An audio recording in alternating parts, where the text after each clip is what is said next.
Bible reading എസ്തേറിൻ്റെ പുസ്തകം chapter 9. Adar മാസമായ 12-ാം മാസം 13-ാം തീയതി രാജാവിൻ്റെ കൽപ്പനയും തീർപ്പും നടത്തുവാൻ അടുത്തപ്പോൾ യഹൂദന്മാരുടെ ശത്രുക്കൾ അവരുടെ നേരെ പ്രാബല്യം പ്രാപിക്കും എന്ന് ആശിച്ചതും നേരെ മറിച്ച് യഹൂദന്മാർക്ക് തങ്ങളുടെ വൈരികളുടെ നേരെ പ്രാബല്യം പ്രാപിച്ചതുമായ ദിവസത്തിൽ തന്നെ അഹശ്വേരോസ് രാജാവിൻ്റെ സകല സംസ്ഥാനങ്ങളിലും യഹൂദന്മാർ തങ്ങളുടെ പട്ടണങ്ങളിൽ തങ്ങളോട് ദോഷം ചെയ്യുവാൻ ഭാവിച്ചവരെ കയ്യേറ്റം ചെയ്യേണ്ടതിന് ഒന്നിച്ചുകൂടി. അവരെയുള്ള പേടി സകല ജാതികളുടെയും മേൽ വീണിരുന്നതുകൊണ്ട് ആർക്കും അവരോട് എതിർത്തു നിൽപ്പാൻ കഴിഞ്ഞില്ല. സകല സംസ്ഥാന പ്രഭുക്കന്മാരും രാജപ്രതിനിധികളും ദേശാധിപതികളും രാജാവിൻ്റെ കാര്യക്കാരന്മാരും മൊർദെഖായിയെയുള്ള പേടി അവരുടെ മേൽ വീണിരുന്നതുകൊണ്ട് യഹൂദന്മാർക്ക് സഹായം ചെയ്തു. മൊർദെഖായി രാജധാനിയിൽ മഹാൻ ആയിരുന്നു. മൊർദെഖായി എന്ന പുരുഷൻ മേൽക്കും മേൽ മഹാനായി തീർന്നതുകൊണ്ട് അവൻ്റെ കീർത്തി സകല സംസ്ഥാനങ്ങളിലും പരന്നു. യഹൂദന്മാർ തങ്ങളുടെ ശത്രുക്കളെയൊക്കെയും വെട്ടിക്കൊന്ന് മുടിച്ചു കളഞ്ഞു. തങ്ങളെ പകച്ചവരോട് തങ്ങൾക്ക് ബോധിച്ചതുപോലെ പ്രവർത്തിച്ചു. ശൂശൻ രാജധാനിയിൽ യഹൂദന്മാർ 500 പേരെ കൊന്നുമുടിച്ചു. പർശൻ, ദാത്ത, ദൽഫോൻ, അസ്പാത, പൊറാത്ത, അദല്യ, അരീദാത്ത, പർമസ്ത, അരീസായി, അരിദായി, വയസാത്ത എന്നിങ്ങനെ ഹമേദാത്തയുടെ മകനായി യഹൂദന്മാരുടെ ശത്രുവായ ഹാമാന്റെ 10 പുത്രന്മാരെയും അവർ കൊന്നുകളഞ്ഞു. എന്നാൽ കവർച്ചയ്ക്ക് അവർ കൈനീട്ടിയില്ല. ശൂശൻ രാജധാനിയിൽ അവർ കൊന്നവരുടെ സംഖ്യ അന്ന് തന്നെ രാജസന്നിധിയിൽ കൊണ്ടുവന്നു. അപ്പോൾ രാജാവ് എസ്തേർ രാജ്ഞിയോട്, യഹൂദന്മാർ ശൂശൻ രാജധാനിയിൽ 500 പേരെയും ഹാമാന്റെ 10 പുത്രന്മാരെയും കൊന്നുമുടിച്ചു. രാജാവിൻ്റെ മറ്റ് സംസ്ഥാനങ്ങളിൽ അവർ എന്തു ചെയ്തിരിക്കും? ഇനിയും നിന്റെ അപേക്ഷ എന്ത്? അത് നിനക്ക് ലഭിക്കും. ഇനിയും നിന്റെ ആഗ്രഹം എന്ത്? അത് നിവർത്തിച്ചു തരാം എന്ന് പറഞ്ഞു.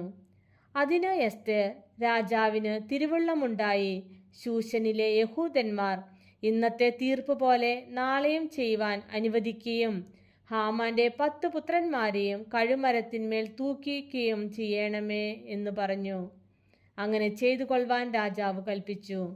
ശൂശനിൽ തീർപ്പ് പരസ്യമാക്കി. ഹാമാന്റെ 10 പുത്രന്മാരെ അവർ തൂക്കിക്കളഞ്ഞു. ശൂശനിലെ യഹൂദന്മാർ ആദാർ മാസം 14-ാം തീയതിയും ഒന്നിച്ചുകൂടി ശൂശനിൽ 300 പേരെ കൊന്നു. എങ്കിലും കവർച്ചയ്ക്ക് അവർ കൈനീട്ടിയില്ല. രാജാവിൻ്റെ സംസ്ഥാനങ്ങളിലെ ശേഷം യഹൂദന്മാർ ആദാർ മാസം 13-ാം തീയതി ഒന്നിച്ചുകൂടി തങ്ങളുടെ ജീവരക്ഷയ്ക്കായി പൊരുതി ശത്രുക്കളുടെ കയ്യിൽ നിന്ന് ഒഴിഞ്ഞ് വിശ്രമം പ്രാപിച്ചു. അവർ തങ്ങളുടെ വൈരികളിൽ 75,000 പേരെ കൊന്നുകളഞ്ഞു. എങ്കിലും കവർച്ചയ്ക്ക് കൈനീട്ടിയില്ല. ആ മാസം 14-ാം തീയതിയോ അവർ വിശ്രമിച്ച് വിരുന്നും സന്തോഷവുമുള്ള ദിവസമായിട്ട് അതിനെ ആചരിച്ചു. ശൂശനിലെ യഹൂദന്മാർ ആ മാസം 13-ാം തീയതിയും 14-ാം തീയതിയും ഒന്നിച്ചുകൂടി. 15-ാം തീയതി അവർ വിശ്രമിച്ച് അതിനെ വിരുന്നും സന്തോഷവുമുള്ള ദിവസമായിട്ട് ആചരിച്ചു. അതുകൊണ്ട് മതിലില്ലാത്ത പട്ടണങ്ങളിൽ പാർക്കുന്ന നാട്ടുപുറങ്ങളിലെ യഹൂദന്മാർ ആദാർ മാസം 14-ാം തീയതിയെ സന്തോഷവും വിരുന്നുമുള്ള ദിവസവും ഉത്സവ ദിനവുമായിട്ട് ആചരിക്കുകയും തമ്മിൽ സമ്മാനങ്ങൾ കൊടുത്തയക്കുകയും ചെയ്യുന്നു. ആണ്ടുതോറും ആദാർ മാസം 14-ഉം 15-ഉം തീയതിയെ യഹൂദന്മാർ തങ്ങളുടെ ശത്രുക്കളുടെ കയ്യിൽ നിന്ന് ഒഴിഞ്ഞ് വിശ്രമിച്ച ദിവസങ്ങളായിട്ടും ദുഃഖം അവർക്ക് സന്തോഷമായും വിലാപം ഉത്സവമായും തീർന്ന മാസമായിട്ടും ആചരിക്കണമെന്നും അവയെ വിരുന്നും സന്തോഷവുമുള്ള നാളുകളും തമ്മിൽ സമ്മാനങ്ങളും ദരിദ്രന്മാർക്ക് ദാനധർമ്മങ്ങളും കൊടുക്കുന്ന നാളുകളുമായിട്ട് ആചരിക്കണമെന്നും അഹശ്വേരോസ് രാജാവിൻ്റെ സകല സംസ്ഥാനങ്ങളിലും സമീപത്തും ദൂരത്തുമുള്ള സകല യഹൂദന്മാർക്കും ചട്ടമാക്കേണ്ടതിനും മൊർദെഖായി ഈ കാര്യങ്ങൾ എഴുതി അവർക്ക് എഴുത്ത് അയച്ചു. അങ്ങനെ യഹൂദന്മാർ തങ്ങൾ തുടങ്ങിയിരുന്നതും മൊർദെഖായി തങ്ങൾക്ക് എഴുതിയിരുന്നതുമായ കാര്യം ഒരു ചട്ടമായി കൈക്കൊണ്ടു.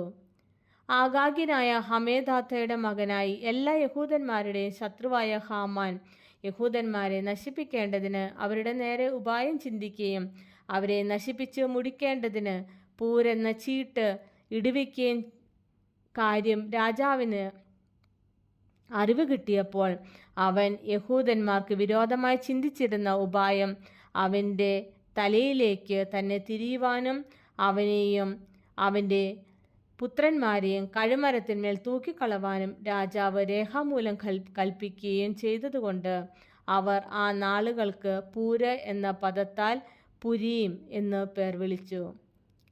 ഈ എഴുത്തിലെ സകല വൃത്താന്തങ്ങളും ആ കാര്യത്തിൽ അവർ തന്നെ കണ്ടവയും അവർക്ക് സംഭവിച്ചവയും നിമിത്തം യഹൂദന്മാർ ഈ 2 ദിവസങ്ങളെ അവയുടെ ചട്ടവും കാലവും അനുസരിച്ച് ആണ്ടുതോറും വീഴ്ച കൂടാതെ ആചരിക്കത്തക്കവണ്ണവും ഈ ദിവസങ്ങൾ തലമുറ തലമുറയായി സകല വംശങ്ങളിലും സംസ്ഥാനങ്ങളിലും പട്ടണങ്ങളിലും ഓർക്കത്തക്കവണ്ണവും ഈ പുരീം ദിവസങ്ങൾ യഹൂദന്മാരുടെ മധ്യേ നിന്ന് ഒഴിഞ്ഞു പോകുകയോ അവയുടെ ഓർമ്മ തങ്ങളുടെ സന്തതിയിൽ നിന്ന് വിട്ടുപോകുകയോ ചെയ്യാത്ത പ്രകാരവും തങ്ങൾക്കും സന്തതികൾക്കും അവരോട് ചേരുവാനുള്ള എല്ലാവർക്കും ചട്ടമായി കൈക്കൊണ്ടു.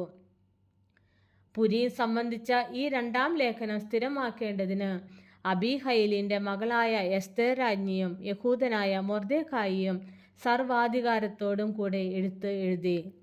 യഹൂദനായ മൊർദെഖായിയും എസ്തേർ രാജ്ഞിയും അവർക്ക് ചട്ടമാക്കിയിരുന്നത് പോലെയും അവർ തന്നെ തങ്ങളുടെ ഉപവാസത്തിൻ്റെയും കരച്ചിലിൻ്റെയും സംഗതികളെ തങ്ങൾക്കും സന്തതികൾക്കും ചട്ടമാക്കിയിരുന്നത് പോലെയും ഈ പുരീം ദിവസങ്ങളെ നിശ്ചിത സമയത്ത് തന്നെ സ്ഥിരമാക്കേണ്ടതിന് അവൻ അഹശ്വേരോശിൻ്റെ രാജ്യത്തിലുൾപ്പെട്ട 127 സംസ്ഥാനങ്ങളിലെ സകല യഹൂദന്മാർക്കും സമാധാനവും സത്യവുമായുള്ള വാക്കുകളോടുകൂടി എഴുത്തയച്ചു.